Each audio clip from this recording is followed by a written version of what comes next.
First of all, a lot of people, if you ask them, what's the most important thing about karate, they may point to a particular technique, a knife hand technique, a punch, a kick, something like that, a block, as being the most important thing. And it's an easy mistake to make. Like I can say to you, what's the most important thing in karate? And you'd say blocking. Well, why? Well, because if you don't block the attack, the fight's over. You get knocked on your butt, right? And so that sounds reasonable, but that's nowhere near the most important thing. Who might think of something that's far more important than any specific technique? And we want a lot of black belts to answer that. What? Awareness? Yes. Awareness is one of the huge, huge big ones. What's the second one, thinking along those lines? Yes? Self-control. Okay, self-control, explain that a little bit. Being able to control yourself so that you don't get yourself in positions that you actually have to do something. Yes, but then I think that's the cousin of awareness, actually. But yes, you're on the right track. Any of you guys want to think of something that's really important when you're training in martial arts, and what? To do something.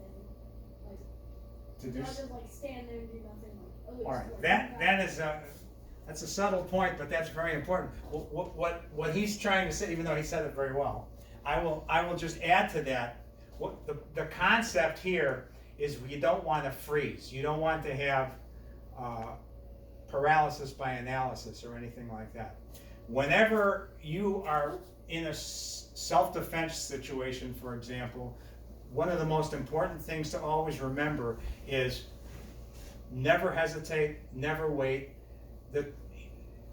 The time when you are under a threat is not the time to be thinking, should I be here? Is fighting morally correct? When are the Oscars on? You can't be thinking about any of that stuff. You need to be thinking, if this person moves on me, I'm going to give them both barrels, everything I got. That's your only thought. Single-mindedness is critically important. If you've ever known anyone that was in the military that served in an elite combat group, what you will learn, the first thing they learn to do is eliminate hesitation. Hesitation is going to kill you. Now, today, a lot of people learn karate in a very watered-down version. It breaks my heart to see that. But for various reasons, whether the instructors don't want the hassle of lawsuits, whether they don't want people quitting because it's too hard, whatever it is, one of the big dangers that people that take martial arts today can potentially run up against is they get a watered down version of what they're learning. And one thing that you guys are very, very fortunate about is with Sensei Joe running this school, you don't get a watered down version. You get the real deal.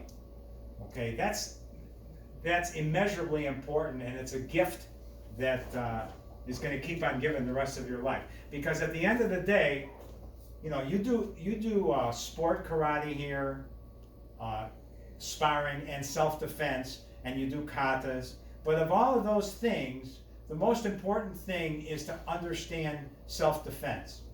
Because what you're trying to understand is that even in sparring, at the end of the day, you're using good control, but you're trying to take a guy out.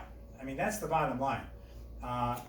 One of the most important things that we trained with back when dinosaurs roamed the earth was that you had to have good control.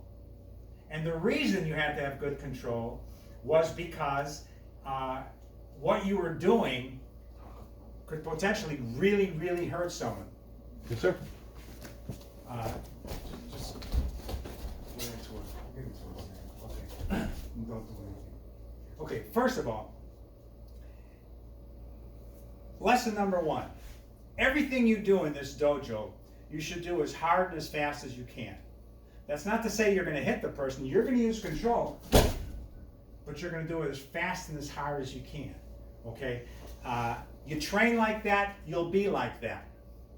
Okay? And my control is going to be whatever I want it to be without hitting the person, but I'm going great guns, and you can see that if I let something go, I could really take somebody out, but you just hold it back. That's how you train. You train 100% with control. Okay, thank you. Sir. So, lesson number 1. Everything you guys do in this dojo, you do it 100%. Karate is a mindset. Probably the most important thing, the awareness, the self-control, that's all 100% correct. What you said is 100% correct. But the most important thing is to understand that if you're called to use karate, you have to go completely 100% all in, or you don't do it at all. This is why self-control is important. My son sometimes, I have an 18-year-old boy, big kid, and as most 18-year-olds, he's got way too much testosterone. So whenever he gets into any situation where someone looks at him the wrong way, he gets like, he bristles, right? Or if someone, God forbid, someone will say something to Dad, Dad, you should kill him. You know. Well, it just doesn't work like that. I know what I can do. And I don't want to be in any way in that vulnerable situation where I'm liable to. First of all, just because he's too stupid to know that I'm going to take his head off, that doesn't alleviate the responsibility that I have. This is why when we teach you guys this stuff, we also try to teach you never to use it unless you have to. That's not to say that you become timid and hesitate. No. When I say if you have to means if you perceive the threat, I assume you're not a dummy. You're probably right, okay? So put yourself in the position. I'm sorry, come on. When I'm confronted in the street by some guy who is a Mickey the Mope kind of guy, the first most important consideration for me is distance. I will tell all of my students that the hand is quicker than the eye, and that's without exception. The only way that's not true is if the person attacking or defending telegraphs and uses wasted motion. At that point, all bets are off. I mean, if I'm going to go punch and I go like this first, a trained fighter will just hit you. I'll just go straight from here, bang, and hit you, and you're done. Okay? But the key is, if I'm in a situation on the street where someone is bugging me, so long as I know I can maintain the distance, then I'm really not vulnerable. So if I'm like, hey, I don't want any trouble, and he's not throwing punches, but he's moving into me, I will just keep moving. I'll just keep moving away. But once he gets to a point where he gets too close or gets too aggressive, then I have to do something. And if at that point I hesitate, I'm not a very big guy. But I know that everybody in the beginning of a situation, you don't know me, I don't know you, so you have no idea what I'm capable of. That's a huge advantage. If I hesitate or I'm kind of half in, let's say you're walking towards me and I'm like, hey, look, I don't. Now you got my weight back, and now you reach to say grab my arms. Well, now I don't have. I still have an advantage because I know what I'm doing, but it's not as good. And I ideally, if I'm sitting there saying, look, I don't want any trouble with you, and a guy makes a move on me, that's when I make the move instantly. He initiated it, he started it, but I was looking for it, okay? When you do good self-defense, you use peripheral vision, first of all. Your eyes should be centrally located, kind of here. Why there? How many times have you heard, look a guy in the eye? Well, it's been years since an eyeball hit me, okay? A guy's eyeballs won't tell you anything, maybe that he's high on crack, but that's an irrelevant fact. You don't care about that. What I care about is movement. If he's going to throw a hand, I'm going to see the shoulders move. If he's going to throw a kick, I'm going to see the hips move. So by me using peripheral vision, I can spot movement. And again, I don't necessarily want to put my dukes up. Because what does that do? That alerts him, that gets his adrenaline going. So long as I'm just like, hey, look, I don't want any trouble, he thinks he's in charge, which is an advantage for me. Okay? So, the key for me is to be in a get-ready stance that's athletic. Because if I'm here and he throws a punch at me, I can move without wasting any movement. Now, if you'll notice here, I didn't move back at all. I just moved to the side, relocating him. Now, I can break his arm if I want. I can kick him in here. I can bridge hand him. I can hit him into the ribs. I can sweep him, whatever I want to do, because I didn't move away from him. And it puts him at a disadvantage. Think about it. If a guy wants to swing it where he thought you were, so he comes in, he throws his punch, now he's here. He's out of position. If I don't want to fight for whatever, say he's so drunk, I know it's not even going to be a fight, whatever. From this position, I can grab him here and just hold him down like this and say, settle down, calm down. But I'm in no way in any danger here. He can't get up. He can try to get up, but he can't. And the harder he does, the more I lean. See, if I lock a joint, you can't come up against that, even though I'm a little guy. You could literally lift me off the ground, but you're not coming up on me. Okay? So it's important to understand those advantages. But the key takeaway here is you don't need to act aggressive before the fact, because you don't want to get a guy worked up. You don't want to get his adrenaline going. But if he already has his adrenaline going, then you have to respond, and you have to respond at the same level. What a lot of people do, especially untrained people, they get into a street situation and they're not used to it. And they really don't want to be there. And that dominates their thinking. So what happens is, when this guy attacks, you're practicing avoidance more than aggression. And that is a killer. That you have to permanently, especially as you move through the ranks, get to the point where you just resign yourself. If someone's going to attack me, then I have to respond with equal or superior force and mental intensity. Okay? Back in the day when I was learning self-defense, we all called it instant hate. Instant hate means that I can be calm as a cucumber and then just go. All right? So no matter what the situation is, I'm calm. I'm talking to you, and look, I don't want any trouble. But I'm thinking in my mind, as soon as you blink wrong, I'm going to smoke you. Okay? And I'm not going to move first. You're going to move first. But you're not going to catch me mentally down. If you do, that's shame on me. Okay? And it even helps in self-defense not to say anything that is new or enlightening, or you should have a standard, hey, look, I don't want any trouble on it, because you don't want to think about what you're saying. You want to think about, if he moves, I'm going to smoke him. So I want you to be boring. I want you to be simple. No Albert Einstein. Don't try to talk him out of it or give him the meaning of life. You just, hey, look, I don't want any trouble. Just stay away from me. Stay away from me. I've gone to the point where I sort of saw an attack where the guy was clearly inebriated. So I really don't want to hit this guy. So I might even, if he takes a step forward, I might take a step back. Well, that I wouldn't. But some guys will just go, yeah, they do one of those.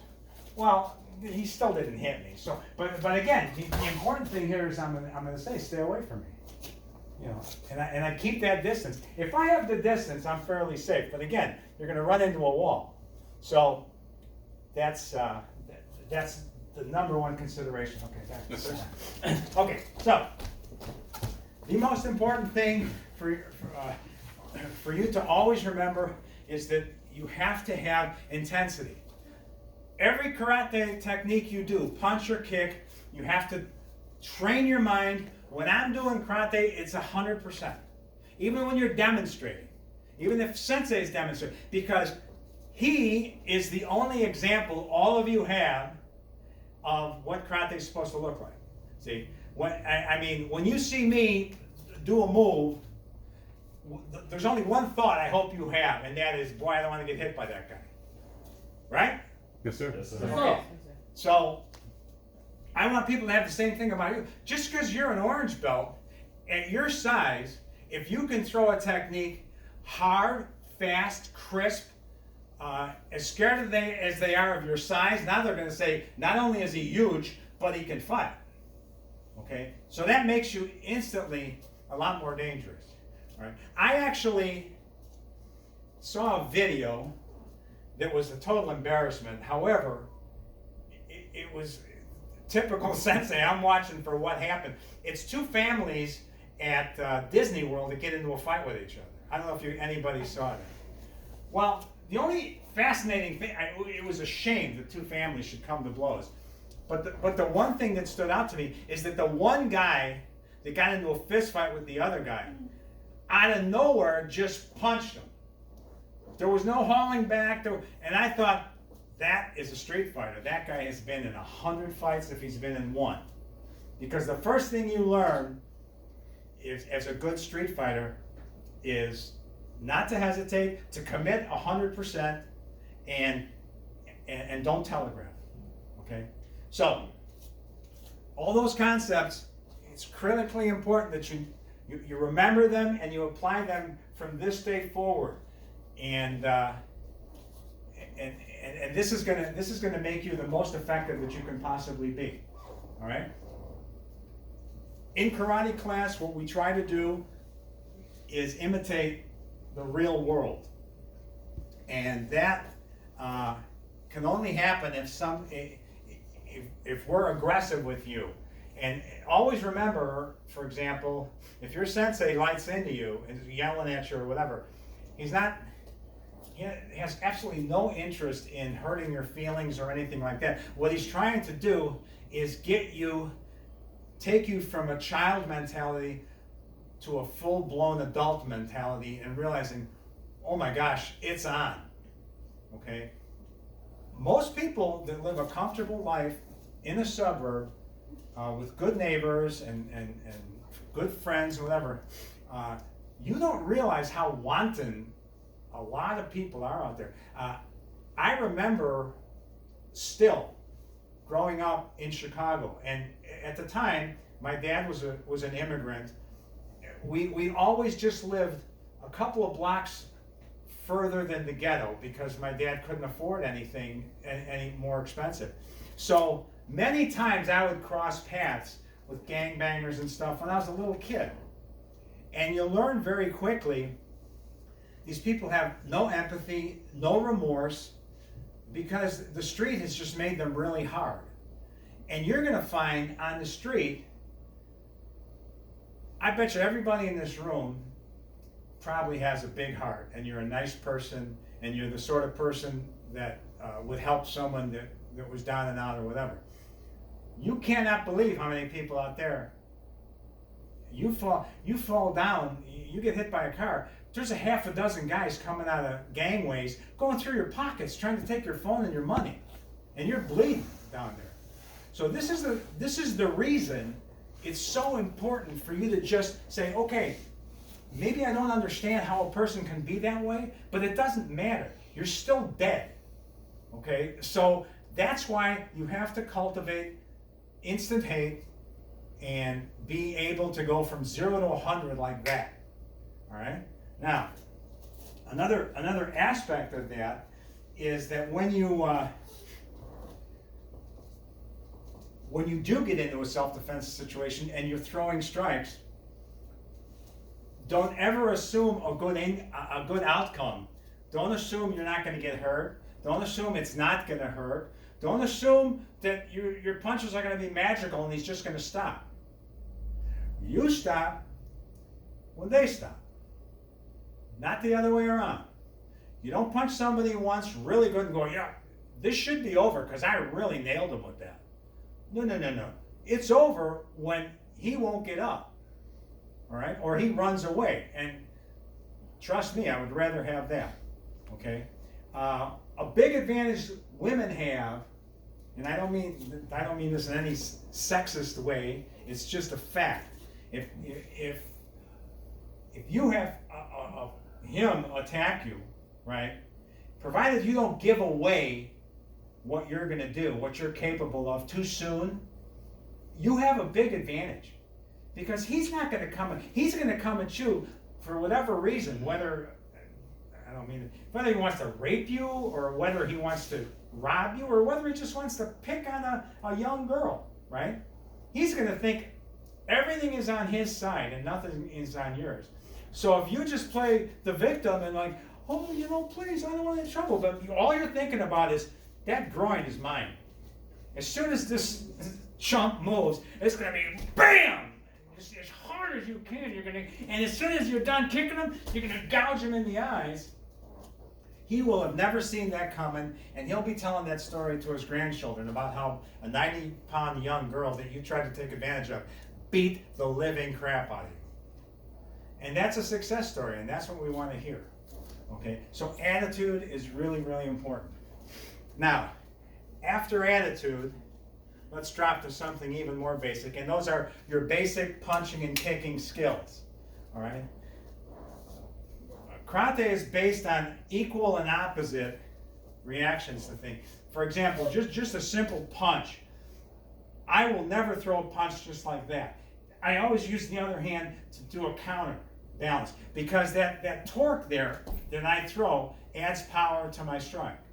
And that's why you do it. Even if I could come from here and just throw a back fist, but again, this is going to come back. The harder this comes back, the harder this comes out. So everything has to work together, no matter what you're doing, together like that, okay?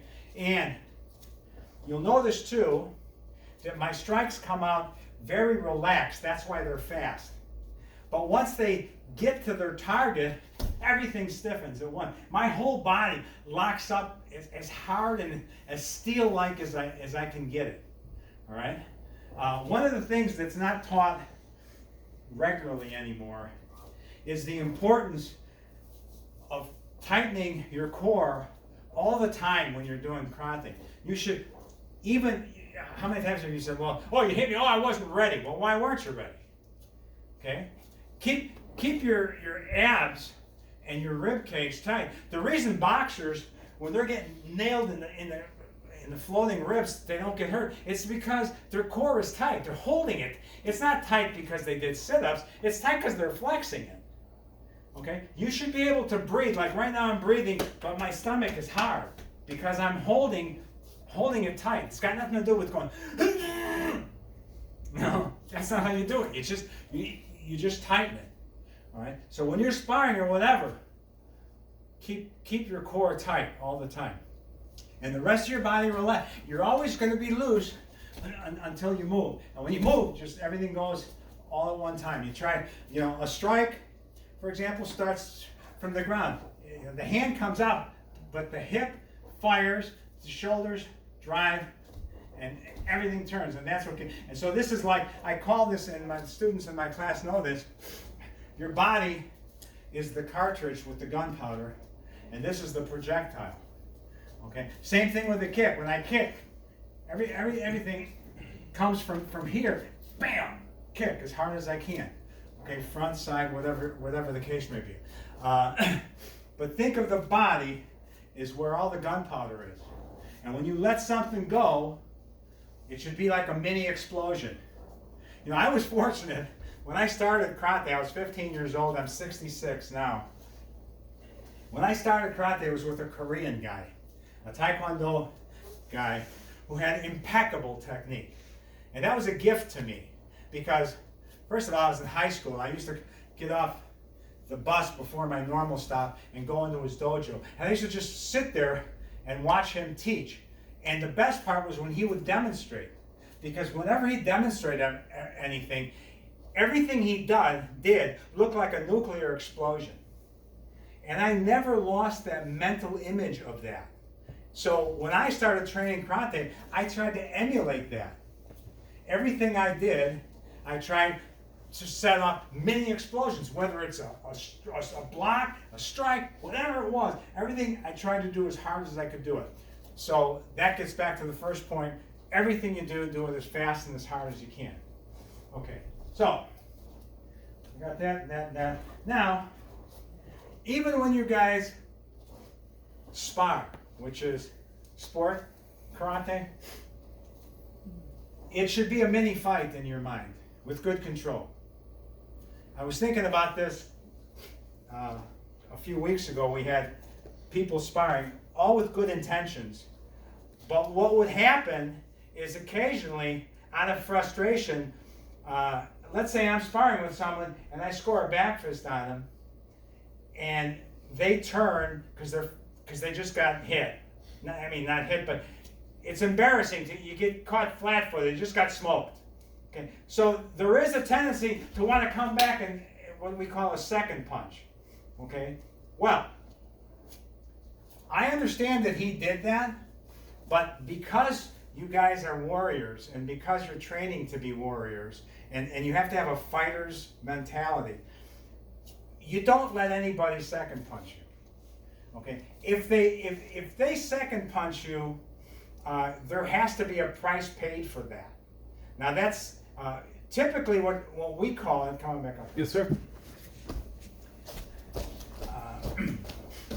If I'm sparring with you, and I throw back fist and I hit you, and then I come here, and then I'm done, and the whole world sees that I scored my back fist. But for whatever reason, you want to throw a punch. Now it's on. All right. I'm gonna go like this, and I'm gonna go like this. I'm like, are you done? I'm not gonna be in jeopardy. You know what I'm saying? I didn't come here to get beat up or hurt, right? I back fisted you. Be a man, take it, and reset. That's why when we spar, I always have you guys. All I care about is the first move. Whoever's there first scores. The other guy should stop out of respect. And if they don't, explain it better, which means kick the heck out of him. Okay? And again, you don't have to hurt a guy. Like I would give him the benefit of the doubt. Like I didn't hit him right there, but that punch, I reacted to it, I blocked it, and then I grabbed him, and I'm not a happy camper.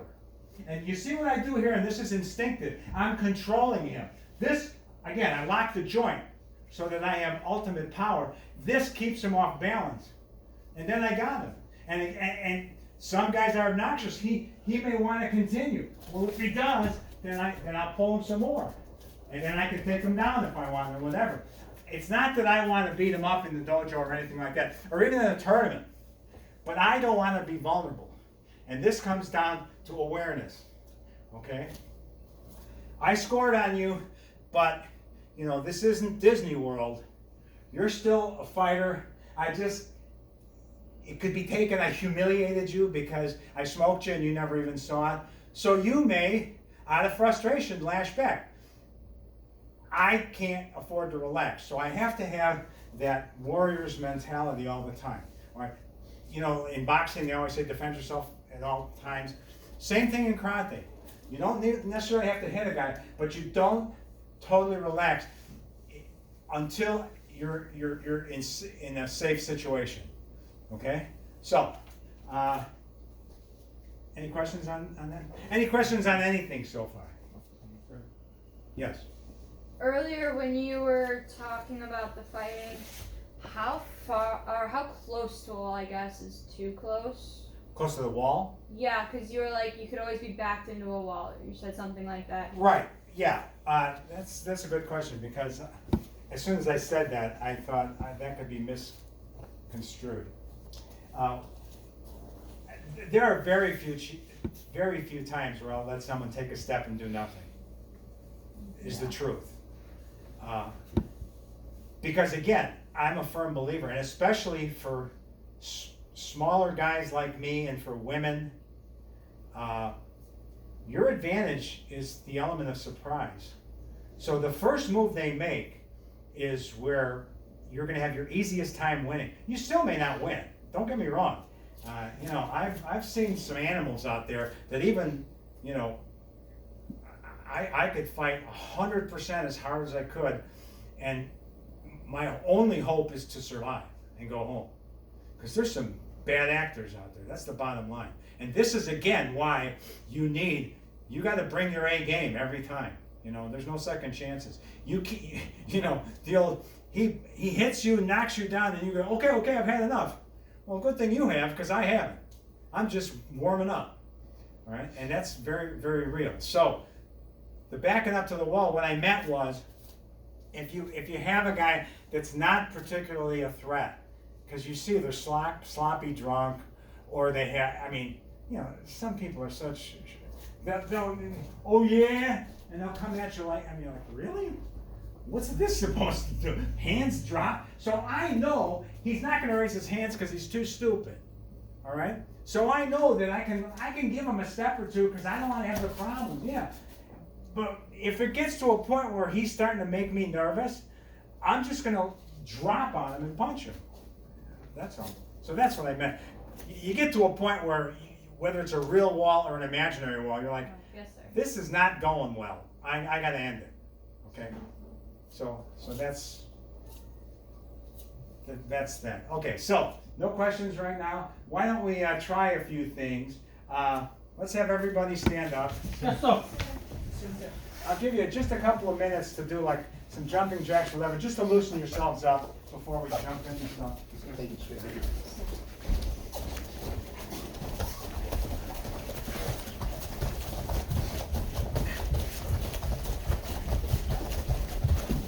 Thank yourself.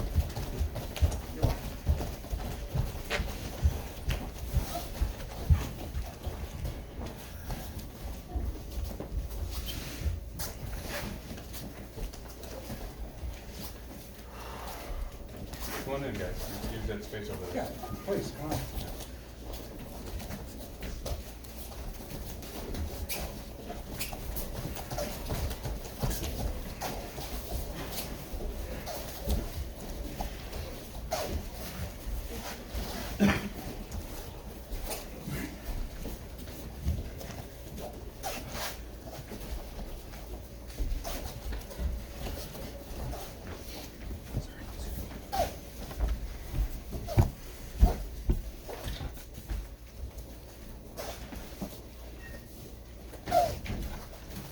Okay, very good. I did hit the record button on audio, so I'm like, hey, if I want to listen to it later. Oh, good. But it's literally That's facing the good. scene like, yeah. Wait, I'm like, I will delete it then. wait. That one too. Learn to mouth the words and say it's really. Do you record him? Yeah. Can I write down the information he said before you? You're gonna have to ask him. I Can don't I- have the rights. Like, that's why I said This is that. for you guys. I forgot to ask that beforehand, and I just What's grabbed his my name? phone. Is he Danny? Which In the one? bathroom. That's a Daniel, yeah. Danny. He likes full names. I don't know. I don't. Yeah. Before military, he's used to any kind of harassment. Yeah. Okay, let's all line up straight again. Yes, sir. By the way, Ollie is,